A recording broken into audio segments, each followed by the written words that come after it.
Propane is 4 generations strong as a trustworthy, family-owned business with unmatched customer service. Go online at DeSantoPropane.com for more info or call toll-free at 1-800-752-4574 today. Since 1937, the difference has been DeSanto Propane.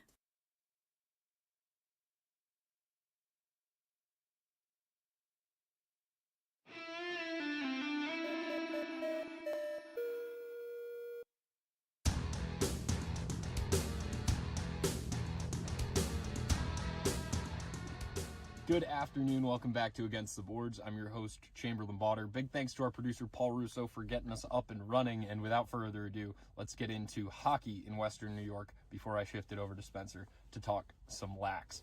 So, right now, the Amerks, since we last talked, on a 3-game losing skid, started out with Belleville, ended with Syracuse, and just not this stretch right now as you're getting into kind of where all of these games start to matter and it becomes that playoff hockey before the season actually gets to the playoffs. This is not the hockey ultimately that the Amerks want to be playing right now. However, a lot of that can be factored into the fact that this team has been getting stripped left, right, and sideways of their best players. And right now we look at the Sabres. They've got Consta Helenius, Zach Metza, and Noah Oslin all there, right? Then you look at the performances of Tuesday night for the Sabres, and man, oh man, Consta Helenius gets a goal and 2 assists. Noah Oslin with 2 goals and an assist in that game. They had great plus or minuses for their stat lines. Meanwhile, Peyton Krebs holding it down on a line with Consta Helenius, I think really was what allowed him to kind of succeed out there, was with someone that could find passes the way he does and someone who's been kind of in this system for a little bit of time. True Amerks fans will remember that ultimate kids line of Peyton Krebs, JJ Peterka, and Jack Quinn. But that was an emphatic performance, and we'll see if they can do it again tonight as they take on the Canadiens. Any Rochester sports fans, fun fact here for you, it's Buffalo versus Connor Fields in this game, as Connor Fields is a big Montreal Canadiens fan. But ultimately, you look back at the Amerks. Zach Jones, the only player right now in the top 20 in the AHL in points from that squad. No top 20 goalies. Just not statistically where they looked like they were going to be after the first couple months of the season. Now, given it's a long season, so they got time to kind of get back onto that horse. But I think once personnel things can get a little bit more decided for them, it will get a little bit easier. Obviously, having a player like Isak Roseyan go off the way he did on Friday is fantastic. Had his first career AHL hat trick.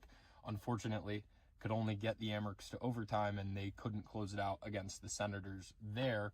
So, you kind of look around and you're just waiting to see who kind of steps up, really. When I look at the way the Amerks are going right now against divisional opponents specifically, this is that period of time where all of the other divisional opponents look at the top 3 teams in the North and they say, all right, let's give them our best game. And the Amerks just need to be ready for that. When push comes to shove, there's just not much else that you can really do other than, I guess, prepare for those types of things and get ready for that physical playoff hockey to come in a little bit early here. But the way Coach Leo coaches and the way this group operates, no doubt that they will. It's just going to be kind of kicking themselves into that gear, and we'll see how that kind of goes as this weekend progresses on here. But ultimately, that's going to do it for our talk of Amerks and Sabres right now. Just an interesting time in Rochester, a fun time seemingly in Buffalo right now, and ultimately, one succeeding usually will cause the other to not succeed if the one that's succeeding is the major league one. That's just kind of how the cookie crumbles, right? So ultimately, can't be that mad about it if it means that the Sabres are going to be successful. But at the same time, there are pieces in Rochester that can easily be not allowing Syracuse to close out a 1-goal game, not allowing Utica to blank the Amerks, different things like that we haven't seen in this week. So gotta hope for a better week next week, and we know that Leo's dialed in on the boys and getting them all ready to go. But without further ado, let's get into some lax here, as it's going to be a bye week here for the Knighthawks, coming off of a 1-goal loss to Toronto, their first loss at home of the season. And Spencer's got all the details for you on that one. So without further ado, here's Spencer and Against the Boards. On Saturday, the Rochester Knighthawks lost their second game of the season to the Toronto Rock with the final score of 11-10. The Knighthawks had a fast start in this one, getting out to a 6-2 lead at halftime before Toronto took advantage of some mistakes and went on to win this game 11-10. 6 of the 11 goals for the Toronto Rock came in that fourth quarter of this one. There were some very questionable calls late in the game, to say the least, that really hurt Rochester in the end of this game. The reigning NLL MVP, Connor Fields, with another outstanding performance to lead the Knighthawks with a 7-point outing, including 4 goals. For Toronto, it was the big lefty forward Mark Matthews leading the way for the Rock with a 5-point outing, including the game-winning goal. Thomas McConvey got the party started for the Knighthawks with a goal just 2 minutes and 27 seconds into the game. Outstanding rookie sensation C.J. Kirst responded right back to give the Rock their first one of the game just over a minute into the second quarter.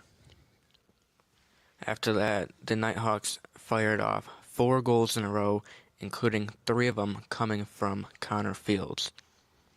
The first half was capped off by a Ryan Smith shorthanded goal with just 6 seconds remaining in the first half. Knighthawks went into the locker room with a 4-goal lead. Second half is where Toronto made up all the ground. They had 3 goals in the third quarter, while Rochester only had 1.